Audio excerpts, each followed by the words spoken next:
je dina demander la compréhension de nos partenaires et de nos collaborateurs de la presse, parce que aussi dans ce genre d'exercice, il est bien que ñun ak public bi ñu mën a gisante.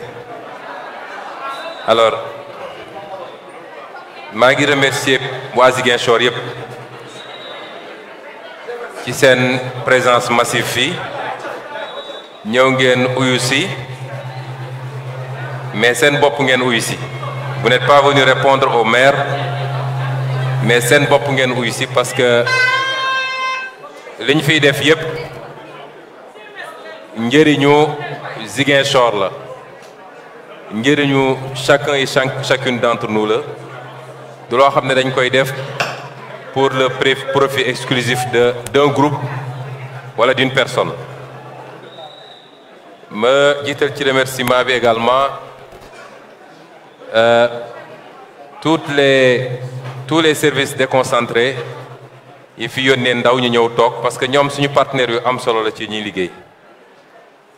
Tey le receveur payeur municipal mi ngi nii monsieur Diarra, di un de nos partenaires stratégiques et qui fait un travail formidable pour Ziguinchor. Yàlla nañ ñu ko fi bàyyi lu yàgg. Monsieur Diop a ngi nii représenté fi le chef du centre des services fiscaux di suñu partenaire bu am solo aussi di ñu accompagner ci liggéey bi ñuy def. Te dinaa ci dellu si parce que lii lépp c'est bien beau d'avoir des projets, waaye la question centrale et fondamentale mooy ak lan lañ koy financer. Moo tax suñu partenaires yi am solo ndax dañ ciy liggéey bu rëy.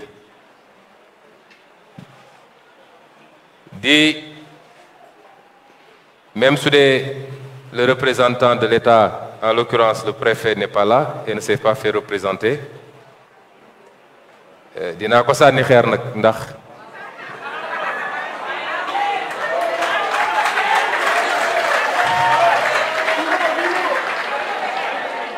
bi ma nekkee maire ba léegi à chaque fois qu'on a des activités yu mel nii dinañu inviter gouvernance, dinañu inviter préfecture, mais je sais pas pourquoi duñu ñëw te duñu yeble. Te li ñuy liggéey njëriñu Sénégal la, njëriñu Ziguinchor la, te am na ci pàcc bu am solo boo xam ne dafa jaar ci loxo état pour mun a yegg si Ziguinchor. Kon doon na baax, doon na rafet ñoom ñu ñëw teew, gëwma dina wàññi dara ci seen liggéey wala dina yokk dara ci suñu bos ñun. Di remercier les collègues maires yi fi teew, ma jiital ci sax suñu patron ñun ñëpp muy le président du conseil départemental monsieur Georges Mansali, ndax département bi moo ñu féete kaw ñun ñëpp, moom ak tous ses collaborateurs, son équipe départementale qui est là, les collègues maires avec le maire de Bignona monsieur Bakary Diatta, le maire de Oussouye monsieur Ousmane Landry Diallo et le maire de Moulomp monsieur Idrissa Senghor. Di remercier également tous nos partenaires, parce que lii ñuy liggéey dañ ci am ay partenaires yoo xam ne la ci ëpp ci ñoom dañoo jàpp ngir yàlla kese, daanaka ils n'attendent presque rien. dama bëgg waa Ziguinchor xam ni dañoo am chance boo xam ne néew na ay commune am ko, mooy dafa am ñoo xam ne dañoo bëgg rek jàpp ci liggéey bi parce que dañoo bëgg ñu réussir quelque chose à Ziguinchor. ñu ngi def ay liggéey yoo xam ne bu ñu ko defaloon keneen lañ koy facturer peut-être c'est des dizaines de millions, ñu koy def di ko mettre au service de Ziguinchor, entre les mains de Ziguinchor, te duñu réclamer pratiquement rien. Donc di remercier ces partenaires-là. Am nañu un partenaire stratégique muy l'AGETIP représenté ici par monsieur Diallo, am des partenaires yoo xam ne dañoo jàpp ci liggéey bi comme le cabinet Mbaye Sène et Chérif Diatara. Daanaka plan yu bëri ngeen gis fii ñoom ñoo ko concevoir. am évidemment notre oncle et ami monsieur Pierre Goudiaby Atepa mu def ci tam liggéey bu am solo te def ko ci condition yu xaw a sës mais dinaa ci dellu si également représenté ici par monsieur Frédéric qui a dû travailler hier jusque tard la nuit et qui a pris son vol ce matin pour être présent et nous faire cette présentation. Remercier également des partenaires comme monsieur Samba Mbaye. Je l'ai cité plusieurs fois ici parce que ci projet embellissement wala aménagement voirie bi daaw déjà il nous avait amené 1500 cocotiers de Côte d'Ivoire mooy image bi ngeen gis sànq mu doonoon nag yu nekkoon pépinière on les avait mis quelque part di ko arroser mu yokkaat ci ba aujourd'hui on est à 4500 plantes yoo xam ne je crois qu'on va profiter du début de l'hivernage ñu choisir les grandes artères de la ville pour planter ko ci pour améliorer l'esthétique mais également la verdure et l'oxygénation de la ville. Mais monsieur Samba Mbaye moom it wax nañu léegi affaire foyer amélioré yi il est natif de Ziguinchor juddoo fi yaroo fi màggee fi jàngee fi aujourd'hui il est professeur agrégé d'économie te affaire foyer amélioré yi ak affaire économie sociale et solidaire da ciy liggéey dans beaucoup de pays d'Afrique Afrique de l'Est Afrique du Centre ak fii Sénégal surtout dans le nord du pays moom moo commandé à ses propres frais les 600 premières unités de foyer améliorés may ko Ziguinchor ñu koy remercier également toute l'équipe technique qui ont beaucoup travaillé ces derniers temps ñoom Karim Mambay ñeneen ak ñeneen ñu ngi leen di remercier la presse locale qui est massivement présente aujourd'hui également ici di remercier di féliciter l'équipe municipale ñoom ñëpp seen taxawaay rafet na mais di remercier aussi nos partenaires parce que ci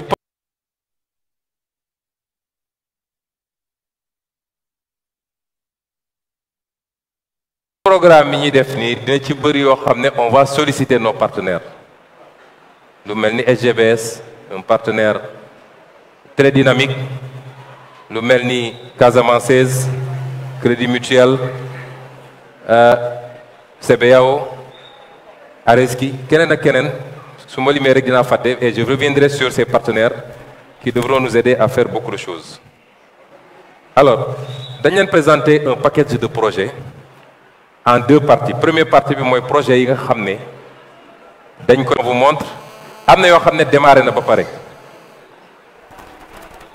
démarré nañu la clôture des écoles je vous avais dit que mënuñu admettre ici à Ziguinchor qu'il y ait encore des écoles publiques yoo xam ne xaj yi mbaam yi xar yi lu ñëw rek dugg génn nos enfants ne sont pas protégés et nous avons dit dans les 2 à 3 ans à venir dootul am ici dans le périmètre de Ziguinchor une école qui n'ait pas été clôturée ba nga xam ne les enfants seront sécurisés loolu première phase bi la deuxième phase mooy def des aménagements ci biir école bi des aires de jeu des aires de jardinage etc. ba nga xam ne ça va être un cadre de vie agréable am nañu projet boo xam ne madame le maire mi ngi ciy liggéey am nañu yaakaar ni ouverture année prochaine dinañ ko lancer mooy les cantines scolaires ba xale yi mun a di am ñi seen waajur am doole ak ñi seen waajur amul doole di mun a am le goûter à l'école parce que bëri na xale yoo xam ne dañuy xëy di jàngi te duñu ndekki am na xale yoo xam ne loolu moo tax ñu bàyyi jàng et ce n'est pas normal.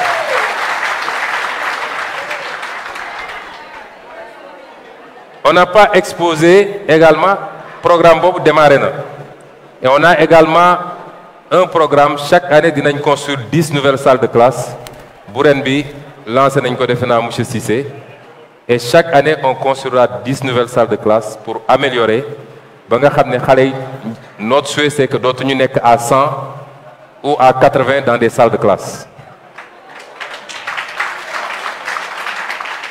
Ci présentation bi on n'a pas parlé de la santé également mais aujourd'hui lancé nañu un vaste programme de construction de postes de santé, de logements d'ICP qu'on va étendre aux sages-femmes également, mais également d'équipement de ces postes de santé sur tout le périmètre de Ziguinchor. Diabir bokk na ci su ma juumul Colette Senghor Goumel ak Djibok. Cette année on démarre avec ñooñu mais on va continuer chaque année avec de nouveaux projets et notre objectif mooy ñu améliorer ko bu baax. Et vous savez que la municipalité avait choisi d'investir également sur l'hôpital Silence. Ba tey am nañu la première unité de chimiothérapie ici à Ziguinchor à l'hôpital Silence boo xam ne c'est la municipalité qui l'a totalement financé. Actuellement signé nañu contrat ak des spécialistes qui doivent venir régulièrement de Dakar mais projet bi dañ ko bëgg a étendre parce que fi mu ne nii on ne fait que les cancers féminins su ma juumul monsieur Barry cancer du sein du col de l'utérus mais bëgg nañ ko élargir à tout type de cancer ba nga xam ne les Ziguinchorois n'auront plus besoin peut-être de se résigner pour mourir tranquillement dans leur coin avec d'énormes souffrances wala ñu war a dem Dakar ou Thiès pour mun a am bénéficier de la chimiothérapie. Donc il y a deux séries de projets yi nga xam ne on les démarre tout de suite li ñu leen présenté yépp ci premier volet bi les marchés à réhabiliter, les marchés à construire, les cimetières, le stade, la maison des jeunes ak deuxième partie bi muy l'aménagement paysager, c'est-à-dire les jardins,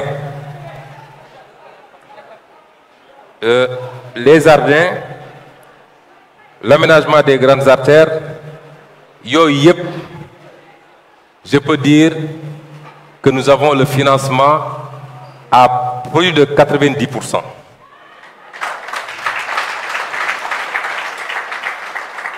Donc yooyu ñuy démarrer la sans tarder am na yu ci commencé comme je l'ai dit am na yoo xam ne comme l'a dit monsieur Diallo pratiquement l'entreprise est déjà sélectionnée yéen ñëpp xam ngeen ni li ñuy diisal léeg-léeg c'est les procédures d'appel d'offres dafa gudd balaa ñuy def circuit bi yëpp ba am les autorisations ça peut prendre 2 mois 3 mois et ça alourdit. Et vous savez qu'à Ziguinchor à partir de fin mai début juin c'est très difficile de faire des chantiers parce que day taw lu bari. Peut-être looy liggéey ci biir bâtiment c'est plus facile mais c'est presque impossible de faire des chantiers de construction. Mais bëgg nañu mën a lancer yenn yi même suñ ko terminé wul que ça ait suffisamment évolué ba nga xam ne dinañ ko mën a terminer immédiatement après l'hivernage. Pour les marchés, man je considère que les marchés de Ziguinchor sont dans un état catastrophique. Les bâtiments sont presque en ruine, niveau d'insalubrité bi kenn mënu ko wax, électrification bi c'est fait de manière non conventionnelle, assainissement bi presque ça n'existe pas et nous avons considéré que ça ne peut pas continuer. Le principal marché de Ziguinchor c'est le marché Saint-Maur mais marché boobu yéen ñëpp xam ngeen li fa xew ñun ñëpp nañu ko de ñaan yàlla rek bu fa dara am bu fa yàlla bu ñu yàlla nattu ba ñu ne catastrophe am na fa ni muy amee yeneen marché parce que bis bu amee la fay xew kenn xamul. Et ce marché-là nous avons décidé de le désengorger mënatuñu nangu tey ku dem Saint-Maur mënoo am foo teg sa tànk pour dox. Après on nous dit oui il faut ñu liggéey Goana baa ngi foofu léegi nee na ngi foofu. Nous avons dit que nous allons désengorger ce marché. Il faut que marché boobu mel ni mu waroon mel.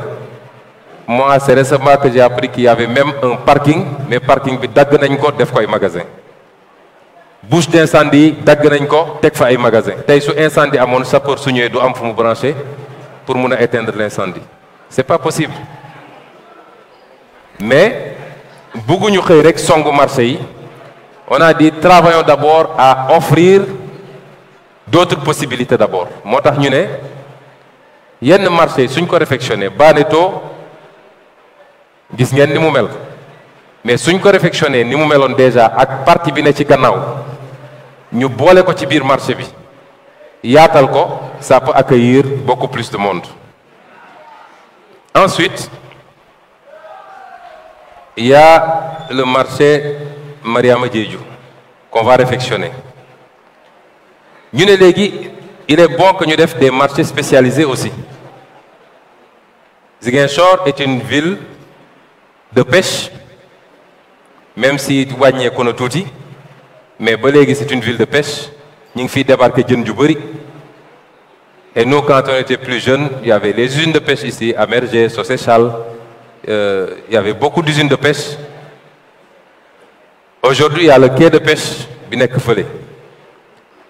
Ñu ne donc c'est bon ñu def un marché dédié aux produits halieutiques. Su ñu nee marché aux poissons poisson moo gën a siiw ci li ñuy jëlee ci géej mais poisson crevette ñànkaar bi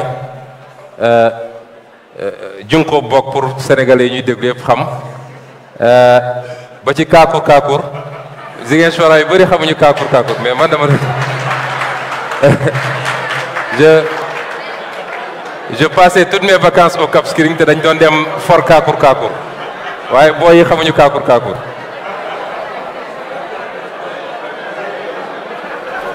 Donc yooyu yëpp ñu mun a am un marché boo xam ne foofu lañ koy wàccee foofu lañ koy débarquer. Ñu ne à côté de ça Ziguinchor aussi est une ville d'agriculture. Période bi ku ñëw Ziguinchor mais li fi nekk ci darkase muy fruit bi muy kooku waaw salle darkase kenn xamul nu mu toll. Je crois que l'année dernière ou l'année d'avant on était à 80 000 tonnes de noix d'anacarde. Yooyu nag am nañ ci ay projets yoo xam ne dafa laaj doole bu gën a bëri ndax man su ma amoon li ma bëgg benn kilo de noix d'anacarde du génn Ziguinchor lu dul décortiquer nañ ko fii def ko ci sachet def ci label mu am valeur ajoutée nga doog ko exporter pour mu andil la xaalis. Mais aujourd'hui 90% de la production est exportée pratiquement vers l'Inde brut. On perd énormément de milliards sans s'en rendre compte. Mais loolu ci yeneen programme la ak yeneen projet yoo xam ne dinañ ci liggéey. Mango baa ngi fi orange baa ngi fi pamplemousse leneen ak leneen banane cochon yi nga xam ne on produit beaucoup ici. Les fruits et légumes yeneen période c'est l'arachide c'est le riz local. Ñu ne donc dina baax ñu def un marché dédié aux produits agricoles de sorte que ku fi dugal produit agricole mu jóge ci communes rurales yi tu ne vas plus l'amener au marché Boucotte ou au marché Baneto ou à Tilène ou au marché Escale mais directement da nga koy yóbbu ci marché boobu et de là-bas ça peut être un point d'éclosion. Les gens peuvent venir acheter en gros xaw na niroog marché Thiaroye. Et c'est pourquoi nous avons proposé également le marché aux produits agricoles. Mais depuis quelques jours am na débat bu ñu ubbi wax naa ceeg waa conseil municipal bi avant-hier. La question que je me suis posée mooy est-ce que c'est toujours pertinent de faire un marché aux produits agricoles? Parce que xam nañ ni y a le marché Tilène bi nga xam ne dafa lakkoon ñu ngi koy defaraat et qui est réalisé d'après nos amis de la GTIP qui supervisent à plus de 80%. c'est un assez grand marché boo xam ne mun na accueillir beaucoup de monde ñu bëri ñu nekk marché Boucotte am na ñoo xam ne peut-être marché Tilène la ñu jógee bi mu lakkee ñu dem foofu donc si on reçoit le marché Tilène et je le dis ici il y a des lenteurs parce que c'est l'État qui avait décidé de reconstruire le marché Tilène il y a des lenteurs waroon nañ ko livrer bu yàgg le peu que j'en sais c'est que ces lenteurs seraient liées à des problèmes de paiement je le dis ici le marché Tilène appartient à la commune de Ziguinchor titre foncier bi commune bi moo ko moom et la loi dit que les marchés relèvent des communes si les gens ne peuvent pas terminer ce marché nous allons nous-mêmes récupérer le marché et le terminer dans les plus brefs délais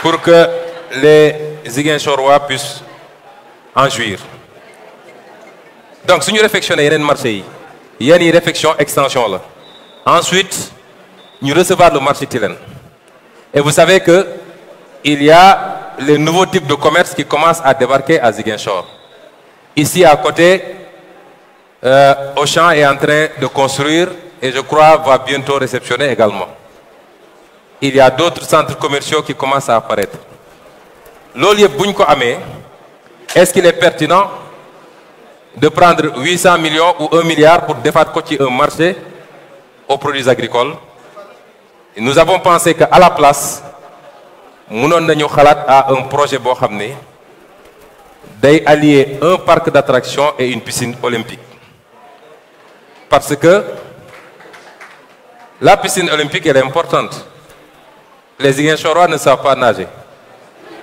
man je sais nager mais war na ma ñu bëri fii pourtant on a le fleuve à côté mais depuis tout gosse on nous interdisait d'aller au fleuve donc ñu bëri ci ñun ils savent pas nager or la natation est extrêmement importante ensuite ça c'est la natation de loisir mais il y a la natation de compétition nous voulons avoir des nageurs qui gagnent des compétitions au niveau national et même au niveau international et c'est pourquoi je pense que avoir une piscine olympique baax na ci le parc d'attractions j'y avais pensé jusqu'à récemment mais avec le projet que nous propose Atepa Technologies c'est un parc d'attractions en réalité puisque jardin botanique mu nga fa esplanade baa nga fa il y aura des restaurants des trucs et il y a des aires de jeu mais en tout état de cause nous sommes en train de réfléchir parce que si tu n'as pas des moyens énormes il faut nga fexe ba li nga yor nga optimiser ko certaines des infrastructures j'ai fait ce choix parce que d'abord am na utilité économique muy les marchés les parcs d'attractions piscine olympique mais même le stade parce que dina am ñoo xam ne dinañ leen ko louer de temps en temps un marché c'est bon pour les commerçants c'est bon pour les populations mais c'est bon aussi pour la commune parce que l'essentiel de mes recettes mi ngi jóge ci marché yi et donc il y a ce genre de projet donc yooyu je voudrais dire simplement aux Ziguinchorois que demain si on vous dit qu'on ne réalise plus le marché aux poissons xam leen ni on l'a remplacé avec le projet de piscine olympique et de parc d'attractions ou autre chose mais fruits et légumes du moins mais ce sera sur le même emplacement qui était déjà ciblé mooy fi nga xam ne actuellement daral bi ñuy jaayee nag yi foofu la nekk et on va déplacer les éleveurs yóbbu leen fii vers Diefay parce que vous savez que foofu mënatul nekk daralu nag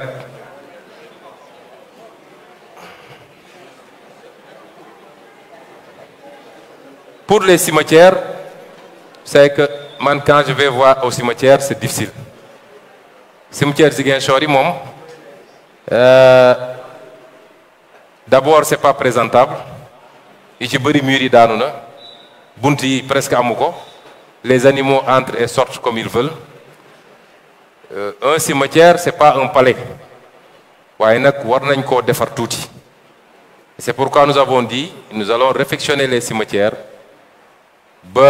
Les cimetières qui existent déjà, malheureusement, sont très mal faits. Soit des cimetières, soit des cimetières Belfort, tu es obligé de dox ci kaw bàmmeel yi pour arriver fi nga bëgg a ziyaare say parents. Bàyyiwuñu des voies, bàyyiwuñu dara. Il faut que ñu ut un autre cimetière, peut-être un autre espace de 5 hectares ou plus, mais aménager ko ni ñu bëggee génne ay voies yoo xam ne peut-être corbillard bu ñëwee sax dina mën a dugg ba ci biir comme le cimetière de Yoff. Def des locaux administratifs pour ñi ñu fay teg parce que je me suis rendu compte que les cimetières de Ziguinchor ku ñëw ak ndéewam day ñëw rek dugg ñu gasal ko fenn mu suul. La mairie ne délivre même pas une autorisation pour inhumer à tel endroit ou à tel autre endroit. Donc yooyu yëpp on va les restructurer parce que les cimetières c'est important, c'est notre destination finale à nous tous. Yàlla na yéex parce que Badji Koundaay loolu la ñuy bañ a dégg, mais nous sommes tous appelés à finir là-bas. Il faut qu'on le rende plus ou moins présentable. Le stade Jules François Bocandé, je crois que c'est une nécessité actuellement.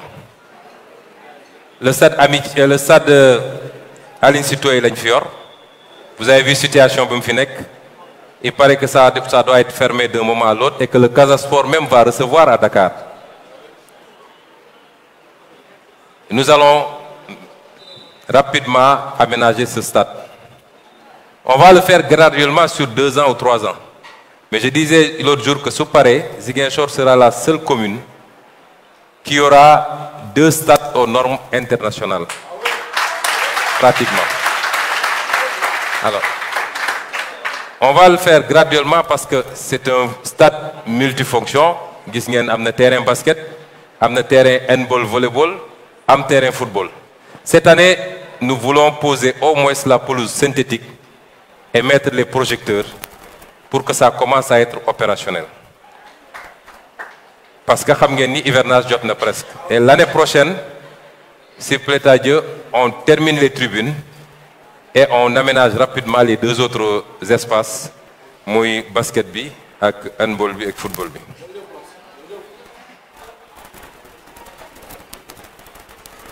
La maison des jeunes de Camp Saoudi, en fait on dit maison des jeunes de Camp Saoudi, mais ça n'appartient pas à Camp Saoudi, ça appartient à tous les jeunes de Ziguinchor. Et ça doit être un cadre assez ouvert, agréable, boo xam ne nit ñi mën nañ fa organiser toutes sortes d'activités, de réflexion, de loisirs, de production. Et c'est pourquoi c'est l'un des rares projets que j'ai trouvé ici et que j'ai maintenu parce que jàpp naa ni am na njëriñ. Pour les aménagements paysagers également, man dama bëgg ñun ñu bëgg suñu bopp. Nit da ngay bëgg sa bopp. Tubaab yi gënuñu ñu, naar yi gënuñu ñu, chinois yi gënuñu ñu. Feneen foo dem, tu vois comment les gens ont aménagé leur ville. Tu arrives n'importe où dans le monde, tu mets tes bagages dans ta chambre à l'hôtel. Tu sors, faut bëgg a dem féexlu, jardin yi, parc d'attractions yi, tu as des endroits où tu peux aller et tu vois les gens sortir en famille ou seuls ñëw féexlu. Mais je ne parle pas de Ziguinchor, mais Sénégal yëpp la, même Dakar bi ñuy wax nii, qui est la capitale du Sénégal. Boo bëggee génn dem féexlu Dakar, tu vas où? Et donc, nous avons un problème général d'urbanisation. Et c'est pourquoi nous avons dit, espace yi ñu am nii dañ leen bëgg a aménager. Def ci de la verdure, def ci du gazon, def ci des bancs publics, def ci également des espaces de jeu. Parce qu'à côté de ce projet, il y a un autre, parce que dans l'Incitel, ça c'est les projets qu'on veut faire tout de suite, il y a un lot de projets. Et si nous comprenez que ça va être étendu à tous les quartiers. Partout où il y a des espaces, on va aménager.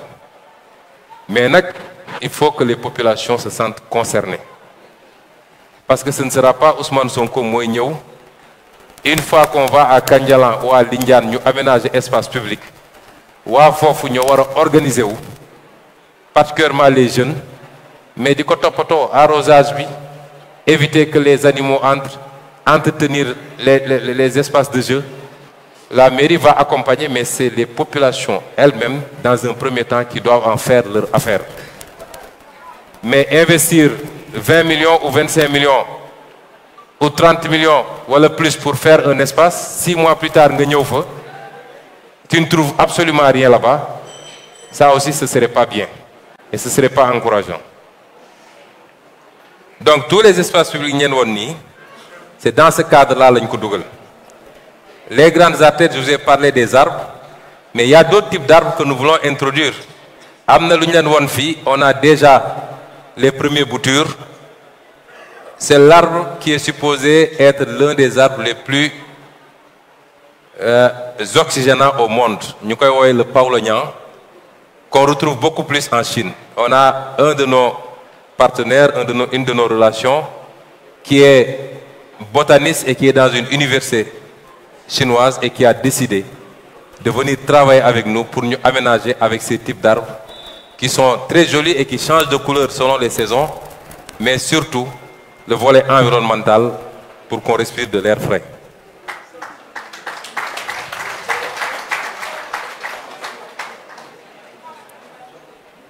Alors pour la voirie, c'est l'un des gros problèmes de Ziguinchor. Je crois que et M. Diallo de l'Égypte et M. Sonko de l'agent de la voirie, on va commencer des programmes. On va faire un peu de dallage, un peu de pavé, amener bitumer, amener comme si nous devons les meilleurs. Parce qu'on a une enveloppe à peu près de 2,5 milliards pour le pavage de cette année. Le reste, on fera tout pour que toutes les routes soient praticables. Et c'est pourquoi, en principe, semaine bi lañ ko waroon démarrer, nous allons commencer toutes les grandes artères à l'intérieur des quartiers, avant l'hivernage, à faire le grattage et le nivellement pour moto yi ak auto yi mën fa accéder, parce que c'est très important. Il y a des quartiers, l'autre jour j'étais à Loire, mais il y a des quartiers où tu es obligé de garer ta voiture pour marcher après, parce que yon bi dafa dag carrément. Et c'est de grandes artères de plus de 30 mètres. On a souvent de très jolis boulevards, suñ ko aménagé won.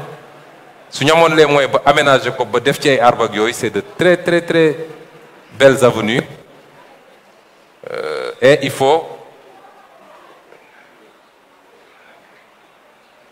que nous travaillions tous à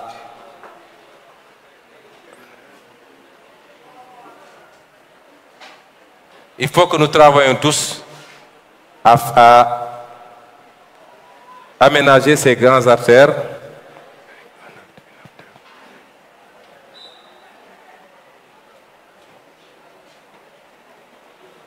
Il faut que nous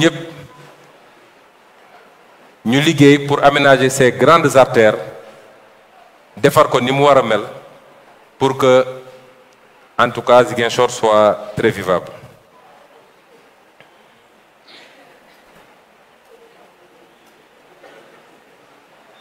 Et il y a également l'éclairage public, on l'a dit. Ziguinchor est plus ou moins éclairé, mais desna lu bari. Et c'est pourquoi aujourd'hui nous avons ce programme d'acquisition de 1500 lampadaires solaires. Pourquoi des lampadaires solaires? Parce que ça nous semble plus économique, plus gérable, plus écologique également et moins dangereux. Nous sommes donc nañu ut yoyu, et je peux vous assurer qu'on est très avancé par rapport aux offres que nous recevons. On a budgétisé pour cette année pour un premier lot. Et pour yoyu yep nak, je le dis, Ablaye l'a dit tout à l'heure, nous, on est là, on est maire de tous les Ziguinchorois. Il a dit son quartier HLM. HLM n'est pas mon quartier. Moi, je n'ai plus de quartier à Ziguinchor. Ce qu'on est, moi, j'ai un programme qui fait qu'on voirie. am na lu bëri loo xam ne ça tournait autour des HLM dama ko supprimer pour yóbbu ko Jaabir parce que je considère que ils n'ont pas les mêmes problèmes. HLM amul problème accès mun nga accéder aux HLM à tout moment mais à Jaabir dès qu'il pleut c'est difficile d'accéder donc je préfère aider Jaabir à accéder plutôt que embellir les routes des HLM. J'espère que on va pas me taper dessus. Donc nous, aussi bien au niveau des infrastructures routières, des lampadaires, de l'aménagement des places publiques, de la voirie, on essaie d'être très équilibré et de privilégier ñi nga xam ne ils ont accusé déjà un retard par rapport à d'autres zones de Ziguinchor. Vous avez vu ici on a des lampadaires solaires mais à lampadaire solaire bi ñu ko andee Ziguinchor c'est un programme de l'État fi lampe électrique yi ne woon foofu lañ ñëw defaat lampadaires yi donc tu vois lampadaire solaire fii et 5 mètres plus tard tu vois benn lampe électrique mais il fallait prendre ces lampadaires solaires et les amener ailleurs là où les gens n'ont pas l'éclairage et c'est ce que nous voulons corriger maintenant dans la mesure du possible et dans la mesure de nos capacités. Il y a le programme de l'économie sociale et solidaire. C'est l'un des programmes auxquels je tiens le plus. Économie sociale et solidaire, c'est devenu un enjeu mondial. Vous savez que du 4 wala du 2 au 6, Sénégal mooy organiser le forum mondial de l'économie sociale et solidaire. La ville de Dakar moo koy organiser. La ville de Ziguinchor est invitée, mais ils nous ont même permis d'inviter 4 regroupements féminins de Ziguinchor à raison de 6 membres par regroupement. Donc je crois que les GIE comme Sofora, comme Sant Yalla, ce matin j'ai reçu l'association des... Oui, c'est l'association des femmes, de l'Union des femmes catholiques, qui également font de l'économie sociale et solidaire, ainsi de suite. Est-ce que vous savez que malgré tout le potentiel que vous voyez ici, Ziguinchor est classé parmi les 5 régions les plus pauvres du Sénégal? C'est-à-dire où la pauvreté sévit le plus au Sénégal. À côté de Kolda, de Kédougou, si je ne m'abuse, de Kaffrine et de Sédhiou. Ça, c'est pas normal. Et donc, l'économie sociale et solidaire, liñ ci jublu mooy aider les Ziguinchorois à sortir de l'extrême pauvreté. Le Casamance est très digne. Il ne tend pas la main, et même s'il doit souffrir, il souffre en silence. Mais fii ñun ñëpp xam nañ ni am nañu sonn trop. Et aujourd'hui, nous ciblons cette petite économie, nos braves mamans yi nekk ci bopp koñ yi di jaay, nekk ci tali yi, nekk ci marché yi. Les jeunes qui veulent travailler, ñooñu la ñu njëkk a ciblé. Tey quand j'ai reçu les femmes catholiques, elles me disent nous finançons chaque année 3 organisations à raison de 50 000 francs par organisation. 50 000 francs. Soo joxe une organisation 50 000 francs, qu'est-ce qu'elle peut faire avec? Mais c'est vous montrer que les gens veulent travailler, parce qu'avec 50 000 francs, elles parviennent à faire des choses. Et c'est pourquoi l'un des projets phares, c'est l'économie sociale et solidaire. J'avais dit, si nous atteindrions 100 millions, on commence. Et par la grâce de Dieu, on a atteint 100 millions. On va commencer à y travailler. Et comme je l'ai toujours dit, Amna lu ko jiitu, c'est la couveuse d'entreprise, c'est d'abord former les gens à entreprendre. Il y en a qui sont déjà très professionnels, mais amna ñu bari ñoo xamné il faut ñu jàngal leen. Balaa nga leen di jox xaalis, moo xam 200 000 ngeen jox wala 500 000 wala 100 000, il faut d'abord nga jàngal ko naka ngay tenir sa comptabilité minimale, naka ngay gérer tes relations, comment faire pour rembourser. Et c'est pourquoi il y a à côté du fonds municipal de développement économique et social, il y a la couveuse d'entreprise également. Mais j'en profite pour lancer un appel. Parce que moi, j'avais souhaité que l'essentiel du financement, pour ne pas dire la totalité, nous donne un effort. Nous. Et c'est pourquoi nous avons dit que 100 000 personnes qui acceptent de donner chacun 50 000, même si ils ont par 1000 francs, 1000 francs. Franchement, nous finissons que nous avons. Est-ce que tous ceux qui sont là ont contribué? Je ne pense même pas que le tiers ait contribué. Parce que on a la cartographie des contributions. Et ma première surprise, c'est que 80% de ceux qui ont donné ne sont pas de Ziguinchor, ne sont pas de la Casamance. Ils sont du Baol, ils sont du Saloum, etc. C'est des gens qui aiment bien le président Ousmane Sonko. Et quand je lance un appel, nous dirait 80% de ceux qui ont donné. Ça pose problème? Nous voulons travailler pour Ziguinchor. Et le premier acteur de son propre développement, c'est le Ziguinchorois. On veut financer les jeunes, on veut financer les femmes, on veut financer les vieux même. Il faut aujourd'hui que nous sachions que il y a un modèle qui est fait. Il y a une communauté qui est on a besoin de 30 millions pour construire une université, 30 milliards pour construire une université, en un temps record, nous avons 30 milliards. Moi, c'est cet esprit-là que je veux que nous cultivions, et c'est pourquoi je lance un appel encore et encore à la diaspora. On a des milliers de personnes qui sont un peu partout à travers le monde.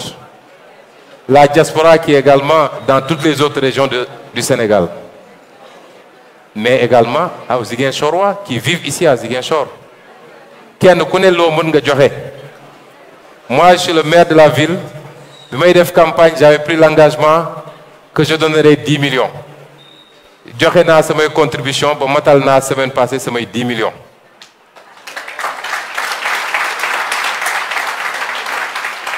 Et comme je vous ai dit que je ne prends ni salaire ni rien, les salaire, on vire ça dans le fonds municipal de développement économique et social. Donc, Lisa Makoyedef, je crois que si vous voulez appeler les gens vers quelque chose, vous devez être le premier à donner l'exemple. Et donc, nous attendons de chacun et de chacune d'entre vous. Les conseillers, surtout les vice-présidentes là, on va leur demander 200 000 ou 300 000 chacune. Mais il faut que les gens contribuent. C'est important. Et on va commencer à financer. L'équipe est là sur place. On va commencer à travailler. Et on va travailler de manière rigoureuse. Parce que financement, il faut aussi remboursement. Il y a aussi le projet qu'on vous a présenté. Ça, c'est les volets sociaux. Présenter un projet pour les foyers améliorés. Parce qu'on s'est rendu compte qu'à Ziguinchor, surtout dans les quartiers périphériques, il y a beaucoup de gens qui cuisinent encore avec mat. Lolo, liggéey bu metti la ñun ñep xam nañ ko togg ak mat. Les femmes là sont très braves. Tàng na, bëri na saxaar, balaa nga koy boyal metti na. Et écologiquement, c'est pas bon. Parce que l'Union amone Casamance, gis ngeen ni mi ngi wàññeeku. Nos forêts là sont en train. C'est vrai, on parle beaucoup de la coupe de bois là-bas, le bois de rose, bi ñuy dagg di ko jàllale Gambie ak yooyu. Mais on parle moins du bois de chauffe, bi nga xam ne ñi ngi dagg pour cuisiner. Et cette technologie permet de réduire drastiquement coono jigéen ñi, utilisation du bois, ak yenen ak yenen. Et en plus, ça peut créer beaucoup d'emplois. Vous l'avez vu dans le reportage. Et c'est pourquoi nous avons lancé également ce programme avec l'appui de partenaires pour doter Ziguinchor. En tout cas, les 600 premiers foyers, on va leur donner gratuitement ces fourneaux Jambar pour les aider à améliorer, mais également à utiliser beaucoup moins de bois.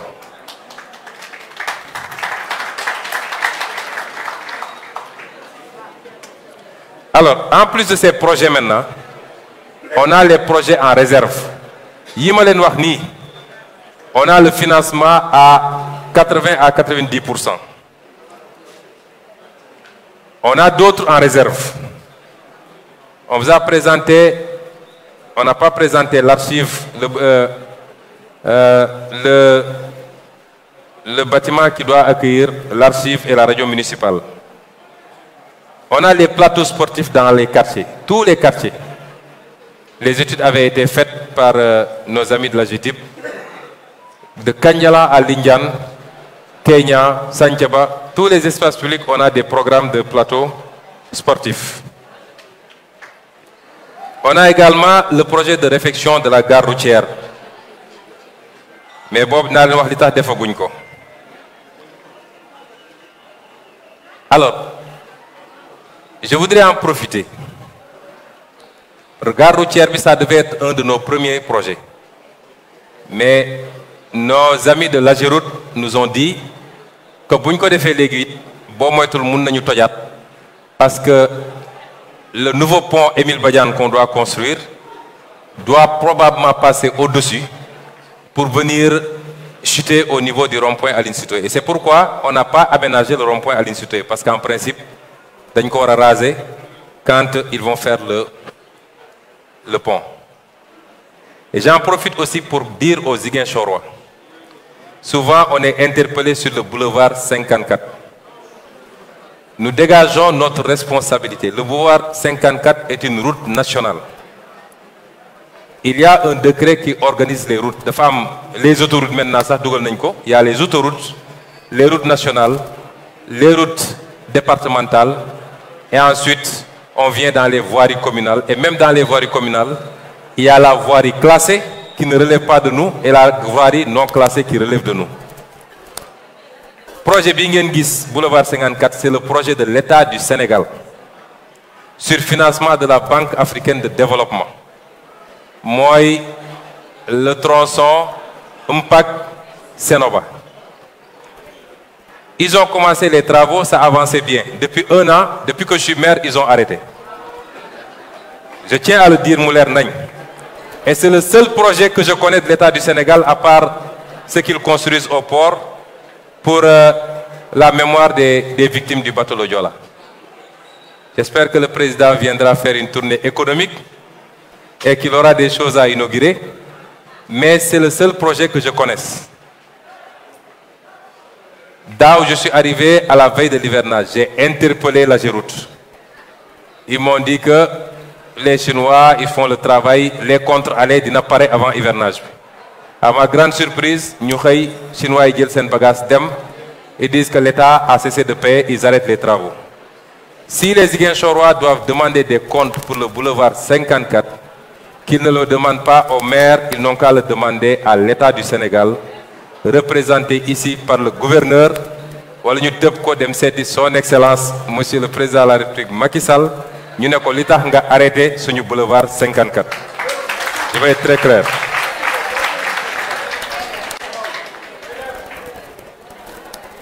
Alors,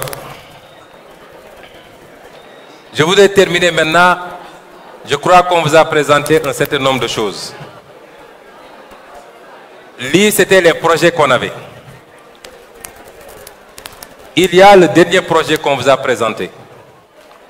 Ce projet semble être le plus structurant pour Ziguinchor.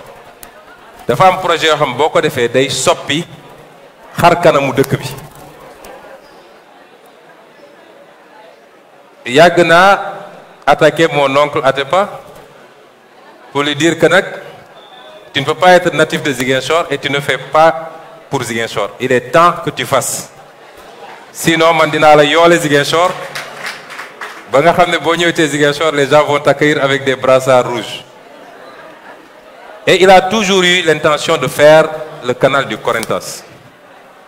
Et cette fois-ci, il s'y est attelé. Avec ses équipes, ils ont beaucoup travaillé. Et il m'a dit de dire aux Ziguinchorois que projet B, il fait la conception gratuitement qu'il offre à Ziguinchor. Il cherche lui-même, je veux qu'on soit clair, il cherche lui-même le financement parce que c'est un projet de 6 milliards. À lui seul, il fait plus que tous les autres projets réunis, qui sont à un peu plus de 5 milliards. La commune dina ci joxe wàllam. Mais ce projet est le plus structurant. Il est un projet important qui va modifier complètement le visage de Ziguinchor. Et je tenais à le dire ici pour que désormais ce sera entre lui et les Ziguinchorois, évidemment à travers moi, le maire que je suis. Mais il a travaillé avec beaucoup d'amour, avec beaucoup de passion. J'ai suivi l'évolution depuis des mois. On a fait les relevés topographiques qu'on lui a donnés. Il a mis toutes ses équipes. Monsieur Frédéric, ici présent, jusqu'à hier nuit, ils ont mis les dernières touches pour nous produire ce chef-d'œuvre. Et ce que j'apprends également dans ça, c'est que si les gens veulent travailler, et travailler exclusivement pour le bien-être des populations, on peut faire de grandes choses. Si on arrête les surfacturations, il y a des projets beaucoup moins ambitieux que celui-là et on nous dit que c'est 27 milliards ailleurs. Des projets beaucoup moins ambitieux que celui-là, qui n'ont pas le 10e des installations prévues ici, on nous dit que c'est 27 milliards. Dans d'autres corniches que je ne veux pas citer. Tout ce qu'on vous a présenté, c'est vrai, on a une enveloppe PACASEN. Le PACASEN, c'est les bailleurs de fonds qui ont souhaité investir au Sénégal et qui ont voulu que ça aille directement au niveau des communes. C'est ça le PACASEN. Mais la commune de Ziguinchor, depuis qu'on est là, a fait beaucoup d'efforts. L'année dernière, on s'est serré la ceinture. Toutes les dépenses de prestige, nous disons, et on a pu économiser 600 millions sur l'exercice de l'année passée qu'on a reporté sur cette année-là. Et on continue à faire ce travail-là. Et tout ce qu'on vous a présenté, on va le faire sur plaît à Dieu. Est-ce que les Ziguinchorois souhaitent qu'on le fasse? Je vais vous raconter une petite anecdote. Je l'ai vu un jour sur un dessin animé. Un père de famille qui habite dans la banlieue, dans une baraque en très mauvais état.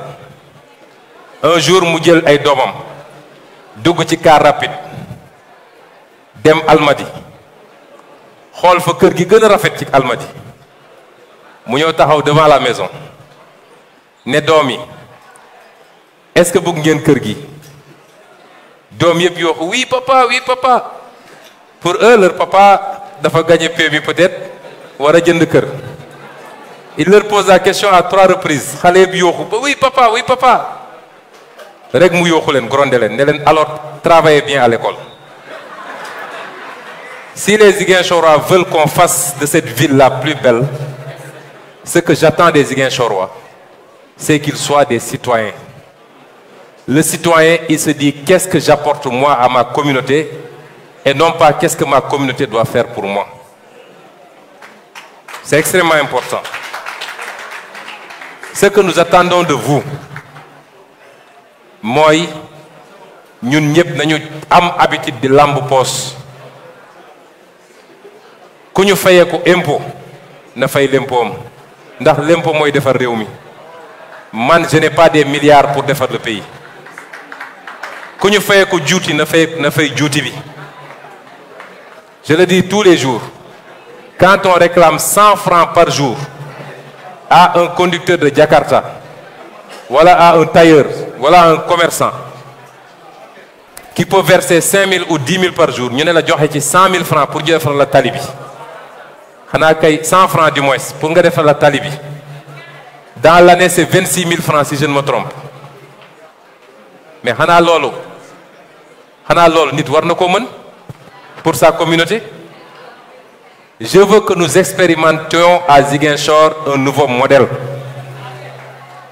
ñu wane ñun Ziguinchorois qu'on a les capacités, la volonté, l'envie et la détermination de faire de notre ville dëkk boo xam ne dañ koy joxe un exemple dans le monde entier. Et en contrepartie, la garantie que je peux vous donner mooy aucun centime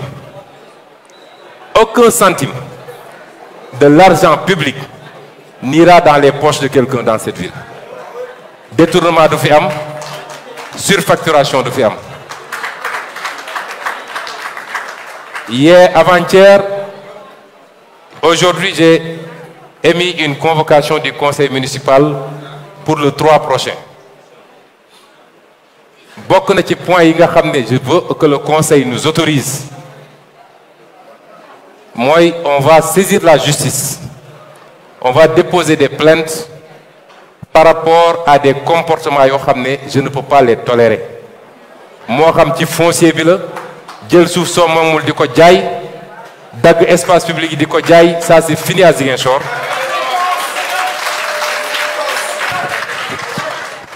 moo xam également ci état civil bi la où des gens créent des circuits parallèles pour détourner les 1000 francs de timbre di ko dugal seen poche. Je serai intolérant par rapport à ces attitudes. Si vous voyez que les Sénégalais sawaruñu di joxe impôt parce que dañu gëm ni li ñuy joxe ci poosu nit ñi lay dem et que ça ne va pas à la satisfaction de l'intérêt général. C'est ce contrat moral que je veux qu'il y ait entre nous et Ziguinchor. Dans 4 ans, si on déroule le programme qu'on a commencé avec le soutien de chacun et chacune d'entre vous, nous offrirons à nos enfants un cadre de vie boo xam ne et tout ce qu'on va faire va générer en même temps des emplois et va prendre en compte l'environnement aussi. Voilà le pacte que je veux sceller avec les Ziguinchorois. Je vous remercie pour votre patience et votre aimable attention. Merci beaucoup.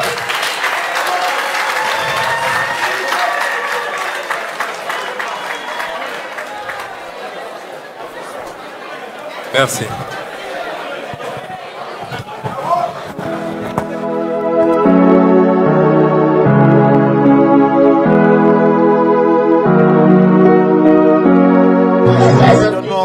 Travaux. Merci à vous.